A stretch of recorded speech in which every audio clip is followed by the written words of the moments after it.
প্রিয় ছাত্ররা, এবার যারা তোমরা 2021 সালে মাধ্যমিক পরীক্ষা দেবে তাদের পরীক্ষা তো অলরেডি পিছিয়ে গেছে। তোমাদের জুন মাসে পরীক্ষা হবে। তো অনেকেই তোমাদের মধ্যে আমাকে কমেন্টসে জানিয়েছো যে স্যার, আয়নাইজেশন পোটেনশিয়াল, তড়িৎ ঋণাত্মকতা, জারণ বিজারণ, পরমাণুর আকার বা ব্যাসার্ধ, এটা নিয়ে একটা ক্লাস করতে। আমি পর্যায় সারণীর আগের ক্লাসগুলো তোমাদের করে দিয়েছি। আগের ক্লাসগুলোর ভিডিও আমি পাঠিয়ে দিয়েছি আমার এই চ্যানেলে, দি নলেজ অ্যান্ড অ্যাডভেঞ্চার। তোমরা এখান থেকে ওই ভিডিওগুলো দেখে নেবে। যারা ট্রেনে পড়ছো, এবার যারা ট্রেনে উঠেছো তারাও এই ভিডিওটা দেখবে। আমার পর্যায় সারণী থেকে শুরু করে অর্গানিকের বা রসায়নের প্রত্যেকটা চ্যাপ্টারের ভিডিও করা আছে। তোমরা লিঙ্কে ক্লিক করলে বা এই চ্যানেলটা সার্চ করলে ক্লাসগুলো পেয়ে যাবে। তো তোমাদের রিকোয়েস্টে আমি এই আয়নাইজেশন পোটেনশিয়াল, তড়িৎ ঋণাত্মকতা এবং জারণ বিজারণ এই ক্লাসটা আবার করছি। তোমরা একদম প্রথম থেকে শেষ অবধি ফলো করো, তাহলে নিশ্চয়ই বুঝতে পারবে। তো চলো শুরু করা যাক। আজকে আমি প্রথমেই তোমাদের আয়নায়ন বিভব এটা নিয়ে আলোচনা করব। আয়নায়ন বিভব কাকে বলে সেটা আগে বলি। কোনো সুস্থিত গ্যাসীয় মৌলের সর্ববহিস্থ কক্ষের সবচেয়ে আলগাভাবে আবদ্ধ ইলেকট্রনটি অপসারণ করতে যে পরিমাণ শক্তির দরকার হয় তাকেই বলা হয় আয়নায়ন বিভব, বা ইংরেজিতে বলে আয়নাইজেশন পোটেনশিয়াল। আমি আবারও সংজ্ঞাটা বলছি। কোনো বিচ্ছিন্ন গ্যাসীয় প্রসম পরমাণু থেকে তার সর্ববহিস্থ কক্ষের সবচেয়ে আলগাভাবে আবদ্ধ ইলেকট্রনটি অপসারিত করে গ্যাসীয় ক্যাটায়নে পরিণত করতে যে পরিমাণ শক্তির প্রয়োজন হয় তাকে বলা হয় আয়নায়ন বিভব বা আয়নাইজেশন পোটেনশিয়াল। দেখো বোর্ডে আমি তোমাদের সমীকরণটা লিখেছি। এখানে এম হলো একটি বিচ্ছিন্ন প্রসম গ্যাসীয় পরমাণু, এই ব্র্যাকেটে জি দেয়া আছে, মানে গ্যাসীয় পরমাণু। এই পরমাণুর সর্ববহিস্থ কক্ষের সবচেয়ে আলগাভাবে ইলেকট্রনটা অপসারণ করার জন্য এই আই পরিমাণ শক্তি প্রয়োগ করা হয়েছে। তাহলে এই আই পরিমাণ শক্তি প্রয়োগ করলে এই পরমাণু সবার বাইরের কক্ষ থেকে একটা ইলেকট্রন অপসারিত হবে। দেখো এই ইলেকট্রনটা অপসারিত হয়ে গেছে, আর একটা ইলেকট্রন বেরিয়ে গেলে ক্যাটায়নে পরিণত হয়। এখানে দেখো এম গ্যাস ক্যাটায়ন, ক্যাটায়নে পরিণত হয়েছে। তাহলে এই আইটাকে বলা হবে আয়নায়ন শক্তি। আবারও বলছি, এই আইটাকে বলা হবে আয়নায়ন শক্তি। এই আয়নায়ন শক্তি যে মৌলগুলি সুস্থিত হয় তার ক্ষেত্রে বেশি হয়, যে মৌলগুলো অপেক্ষাকৃত দুস্থিত হয়, অর্থাৎ যাদের আকার বড়, ধাতব চরিত্রের, সেই সমস্ত মৌলগুলোর ক্ষেত্রে আয়নায়ন বিভব মান কম হয়। তো তোমাদের বোর্ডে আমি সমীকরণ দিয়ে বললাম আয়নায়ন বিভব। এই আয়নায়ন বিভব পর্যায় সারণীতে কিভাবে আবর্তিত হয়। প্রতিনিধি মৌল ক্ষেত্রে এই আয়নায়ন বিভবের মান পর্যায় বরাবর, অর্থাৎ বাম থেকে ডানে গেলে আয়নায়ন বিভবের মান বাড়ে। কেউ যদি জিজ্ঞাসা করে স্যার কেন হয়, তাহলে বাম থেকে ডানে গেলে পরমাণুর আকার ছোট হয়, আর পরমাণুর আকার ছোট হলে নিউক্লিয়াস তার শেষ কক্ষের ইলেকট্রনের উপরে আকর্ষণ ক্ষমতা বাড়িয়ে দেয়, আর এই আকর্ষণ ক্ষমতা বাড়লে ইলেকট্রনটা অপসারণ করতে বেশি শক্তির প্রয়োজন হয়। এই জন্য পর্যায় বরাবর যদি আমরা যাই তাহলে আকার ছোট হয়, আকার ছোট হলে আকর্ষণ বল বাড়ে, আকর্ষণ বল বাড়লে ইলেকট্রন অপসারণ করতে বেশি শক্তির প্রয়োজন হয়। এই জন্য সাধারণত পর্যায় বরাবর, অর্থাৎ বাম থেকে ডানে গেলে আয়নায়ন বিভবের মান বাড়ে।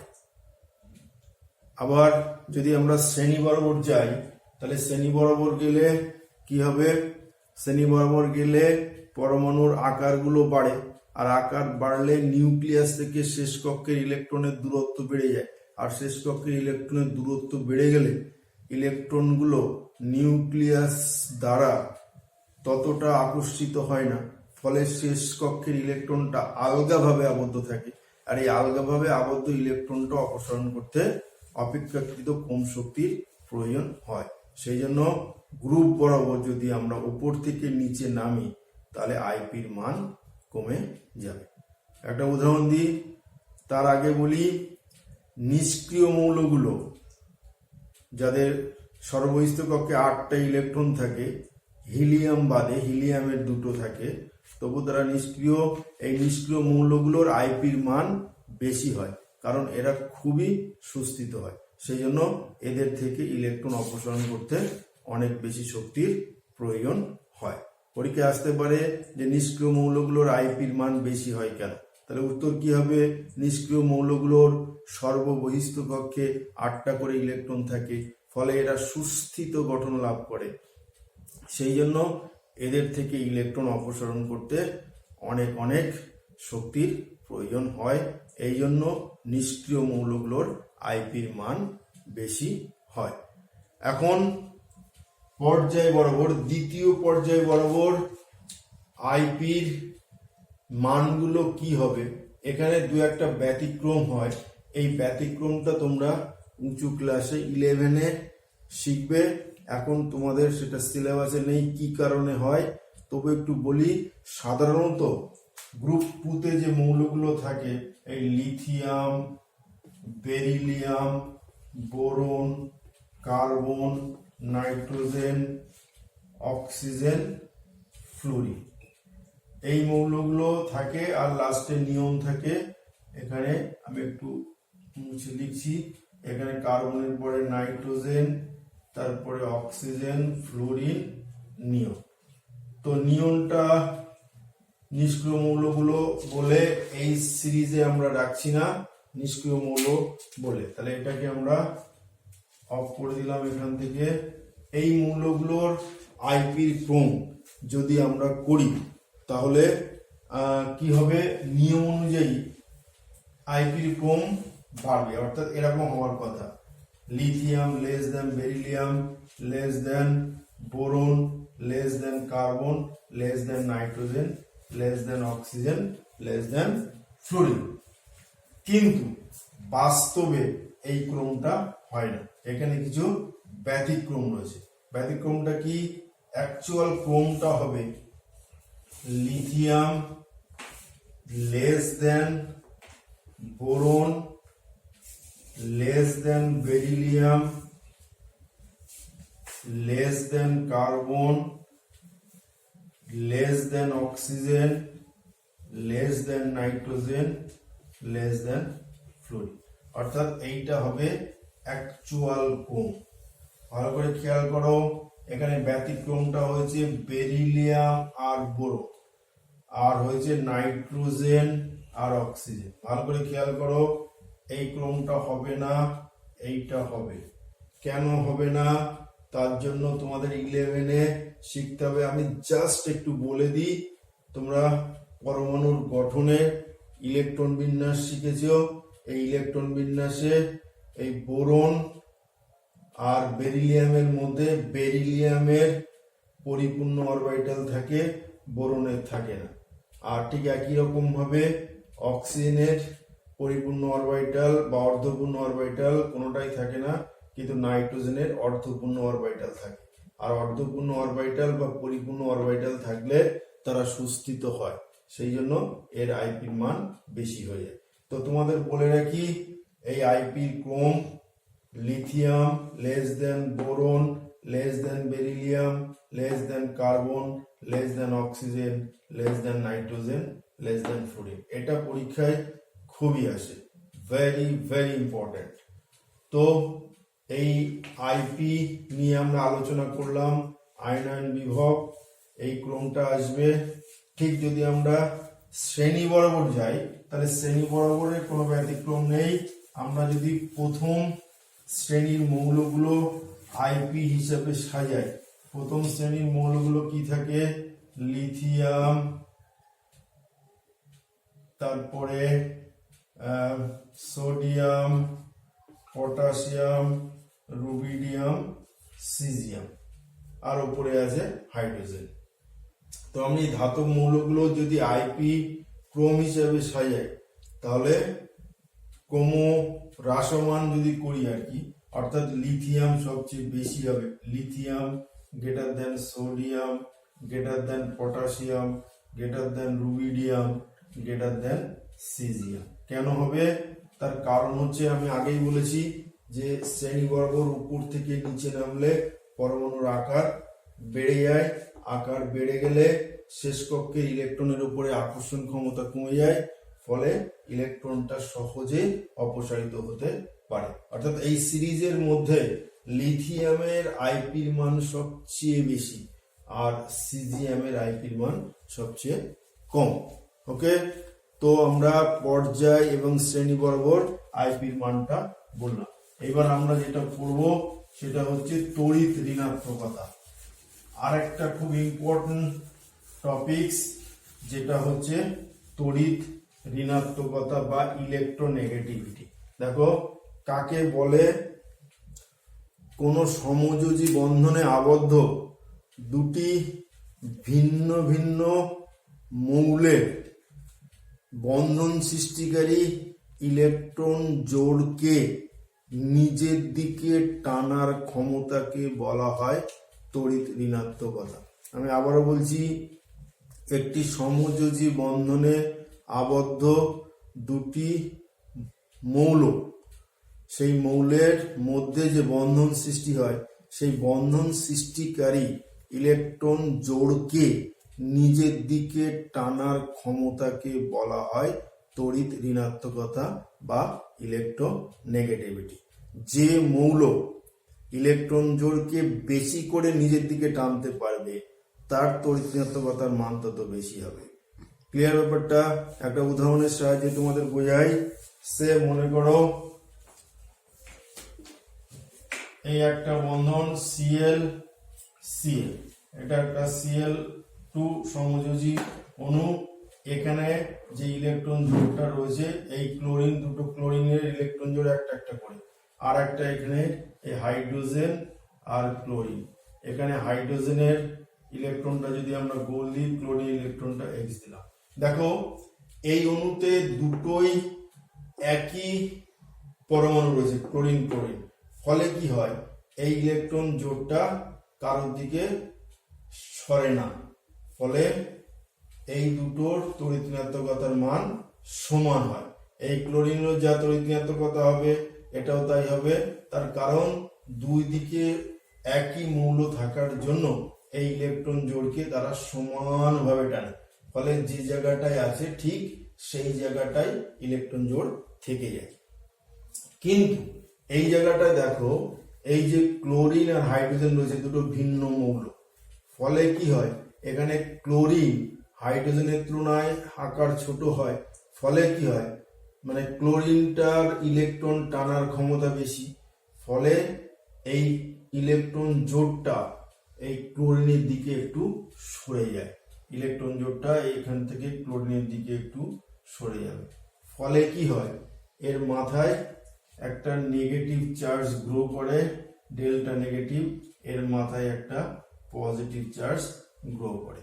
অর্থাৎ এক্ষেত্রে ক্লোরিনের তড়িৎ ঋণাত্মকতার মান হাইড্রোজেনের তুলনায় বেশি, কারণ এই ইলেকট্রন জোড়টা ক্লোরিনের দিকে সরে গেছে, কারণ ক্লোরিনের ইলেকট্রন টানার ক্ষমতা হাইড্রোজেনের তুলনায় বেশি।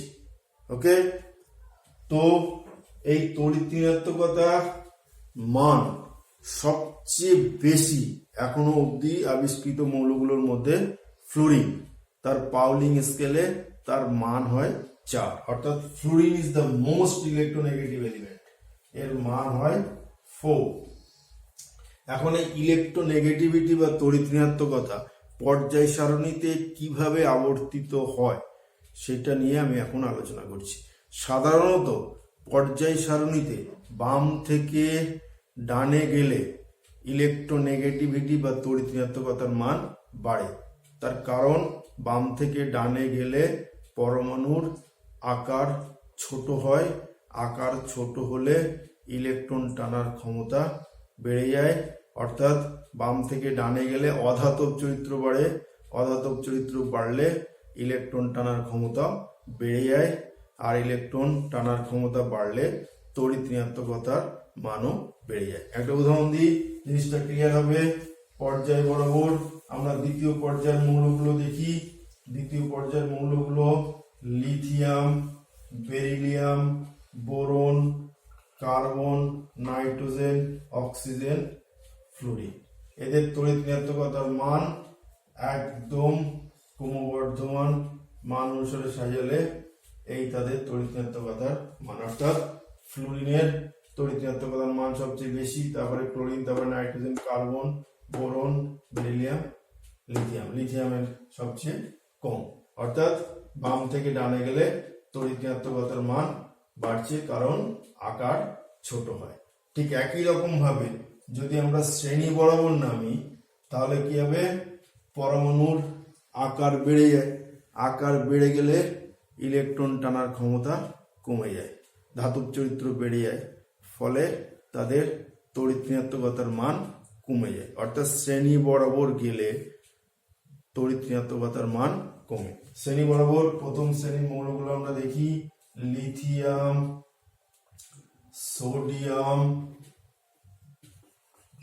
Potassium, rubidium, caesium.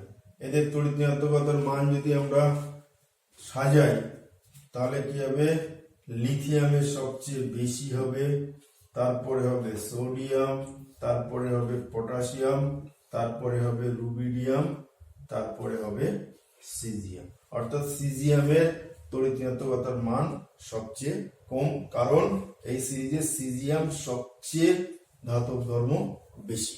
ওকে, তো তড়িৎ ঋণাত্মকতার মান। আর আরেকটা প্রশ্ন তোমাদের আসে, হ্যালোজেন মৌলগুলোর তড়িৎ ঋণাত্মকতার ক্রম দেয়। হ্যালোজেন মৌলগুলো কোন শ্রেণীতে থাকে? গ্রুপ 17 অর্থাৎ 17 নম্বর শ্রেণীতে থাকে। 17 নম্বর শ্রেণীর হ্যালোজেন মৌলগুলো হলো ফ্লোরিন, ক্লোরিন, ব্রোমিন, আয়োডিন। তো দেখো, এটা উপর থেকে নিচে নামলে পরমাণুর আকার বেড়ে যাচ্ছে, আকার বেড়ে গেলে ইলেকট্রন টানার ক্ষমতা কমে, ফলে তড়িৎ ঋণাত্মকতার ক্রম হ্যালোজেন মৌলগুলোর ক্ষেত্রে হবে fluorine greater than chlorine greater than bromine greater than iodine. So very very important question তোমাদের মাধ্যমিক পরীক্ষার ক্ষেত্রে, fluorine greater than chlorine greater than bromine greater than iodine. Okay, তো তড়িৎ ঋণাত্মকতার মান এবং পর্যায় সারণীতে এরা কিভাবে আবর্তিত হয় সেটা করলাম। এবার আমরা আজকের লাস্ট টপিক পড়ব, জারণ বিজারণ ধর্ম। পর্যায় সারণীতে জারণ বিজারণ ধর্ম কিভাবে আবর্তিত হয়। সাধারণত পর্যায় বরাবর বাম থেকে ডানে গেলে মৌলের জারণ ধর্ম বাড়ে, বিজারণ ধর্ম কমে, এবং শ্রেণী বরাবর উপর থেকে নিচে নামলে মৌলের জারণ ধর্ম কমে, বিজারণ ধর্ম বাড়ে। ওকে, তো তার একটা উদাহরণ দিই। মনে করো দ্বিতীয় পর্যায়ের মৌলগুলোর জারণ ধর্মের ক্রম হলো lithium less than beryllium less than boron less than carbon less than nitrogen less than oxygen less than fluorine. দেখো, এই জারণ ধর্ম ক্রমশ বাড়ছে। ঠিক একই রকম ভাবে যদি আমরা শ্রেণী বরাবর নামি তাহলে lithium, sodium, potassium, rubidium, caesium, এদের জারণ ধর্ম কমবে, বিজারণ ধর্ম বাড়বে। এটা যেরকম জারণ ধর্ম বেড়েছে, বিজারণ ধর্ম কমবে। ঠিক ওপর থেকে নিচে নামলে জারণ ধর্ম কমে, এটা হচ্ছে জারণ ধর্ম কমে, জারণ ধর্ম কমে, বিজারণ ধর্ম বাড়বে। তার ফলে কি হয়, বিজারণ ধর্ম বেড়ে যায়। ঠিক একই রকম ভাবে যদি আমরা এটার বিজারণ ধর্ম বলি তাহলে বিজারণ ধর্ম বাড়ছে, কারণ ধাতব চরিত্র বাড়লে বিজারণ ধর্ম বাড়ে। তো কোন পর্যায়ে সারণীতে জারণ ধর্ম পর্যায় বরাবর বাম থেকে ডানে গেলে বাড়ে, বিজারণ ধর্ম কমে, এবং শ্রেণী বরাবর গেলে জারণ ধর্ম কমে, বিজারণ ধর্ম বাড়ে। ওকে, তো আমি আজকে ক্লাসটা এখানে শেষ করছি। ক্লাসটা যদি তোমাদের ভালো লাগে তাহলে চ্যানেলটাকে সাবস্ক্রাইব করবে এবং কমেন্টস করবে। ভালো থাকবে, সুস্থ থাকবে, অনেক অনেক ধন্যবাদ।